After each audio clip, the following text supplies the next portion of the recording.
Welcome back, everybody. Today I have another Madden NFL 24 two-a-day off-season preview video for you guys. This time we're going to head down to the ATL, so get your Southern Playalistic Cadillac music ready while we talk about the Atlanta Falcons.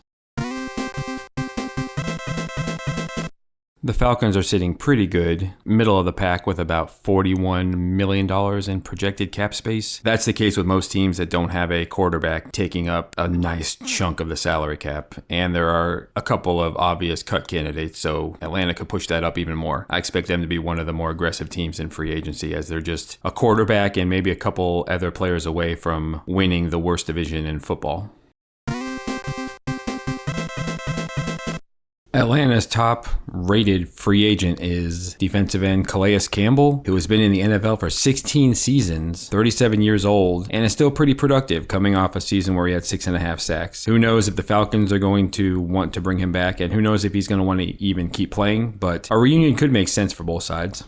Atlanta's second highest rated free agent is Cordero Patterson, rated 77 overall. So while he may have been a bust as a pure wide receiver, he's carved out an 11-year career, very interesting career. He's had over 2,500 yards rushing, over 2,500 yards receiving, and 9 kickoff returns for touchdowns. So he's done a little bit of everything during his career, but he's 32 years old now and was really phased out of the Atlanta offense. Obviously, they don't need him around with Robinson and Tyler Algier gobbling up carries, but he may be able to resurface as a third down back kick returner somewhere. The Falcons' third-ranked free agent is cornerback Jeff Okudah, ranked 75 overall. I feel bad for this guy, former third overall pick, and his career was just pretty much ruined by injuries before it even had a chance to get started. Only played 9 games as a rookie and 1 game his previous year. He managed to suit up 15 times for the Lions before they shipped him to Atlanta, and he hasn't been able to recover from those injuries, and is just kind of a guy. Some team will bet on him as he is a former third overall pick, but the Falcons should really aim higher at the cornerback position.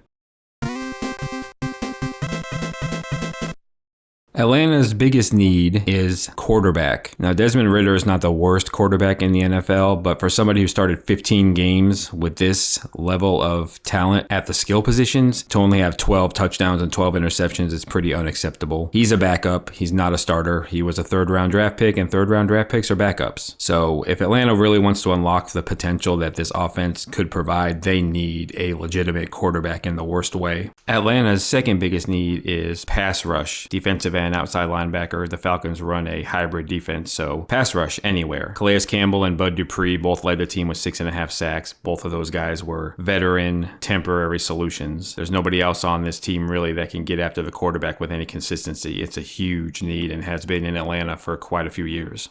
The Falcons' third biggest need is wide receiver. So everybody struggled on this offense without a real quarterback, but the wide receivers other than Drake London were pretty much non-existent. Mac Hollins had 18 receptions, and that was actually second out of all of the wide receivers on the team. This offense probably needs one more legitimate guy at the position to really excel.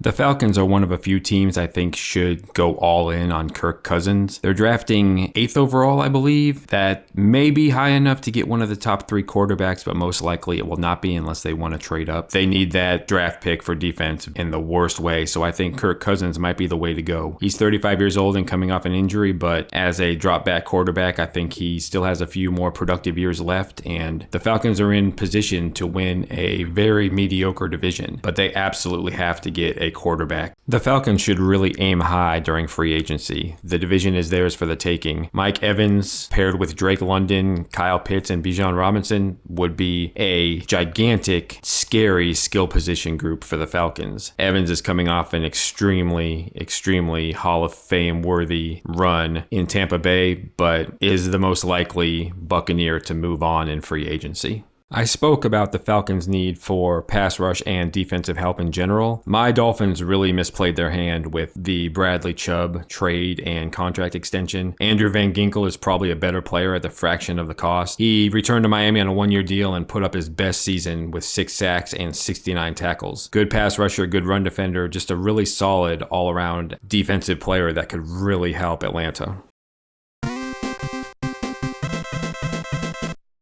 You could say about half the teams in the NFL are a quarterback away from being pretty good, but the Falcons more so than any other team. They spent 3 straight top 10 picks on skill position players: Drake London, Kyle Pitts, Bijan Robinson. So to only average 19 points a game is just not going to cut it, especially with the defense suffering because of a lack of high draft picks used at that side of the ball. So if you're going to spend all those draft picks, you need a high-powered offense, and it's just not happening in Atlanta. That's why there's a new coaching staff, and there should absolutely be a new quarterback, whether they trade up for Jaden Daniels or Drake May, or they sign Kirk Cousins. Those are the 2 options in Atlanta, and one of those things absolutely has to happen, or the high draft picks and the talent will continue to be wasted. Other than that, this is a team that can contend for the NFC South. Any of those teams can, with a little bit of adjustments. The NFC as a whole is just extremely wide open after the San Francisco 49ers. So we'll see. Quarterback. If you get the quarterback, then the rest of the chips should fall into place in Atlanta. As far as the draft, like I said, they would have to trade an additional first-round pick to move up. If they can't sign Kirk Cousins or trade for somebody else, I don't think Justin Fields is a real option. I don't know who else is available off the top of my head, but trade an additional first-round pick for Jaden Daniels. I think he would be a good fit in Atlanta. He's experienced enough to step in and be decent right away. But the Falcons, I think, should try to sign Cousins and use all of their draft picks on defense, perhaps except for another wide receiver or offensive lineman. But somebody like Dallas Turner would be a great fit. He's the best pass rusher in this class, and the Falcons just don't have any pass rush. So draft-wise, I think it's either quarterback or Dallas Turner, perhaps a cornerback, but I think a pass rush. Turner, maybe even Jerzon Newton. You can get pass rush from the defensive line if you have to. Jared Verse, I think, would be a reach. So there's not that many top-level defensive players in this class. Dallas Turner is the guy they should go after if they're aiming for defense. So that's the Falcons for you guys. Another team down. I hope you guys enjoyed. Please do what all those YouTubers tell you to do at the end of all of their videos. You know what it is, and I'll see you next time.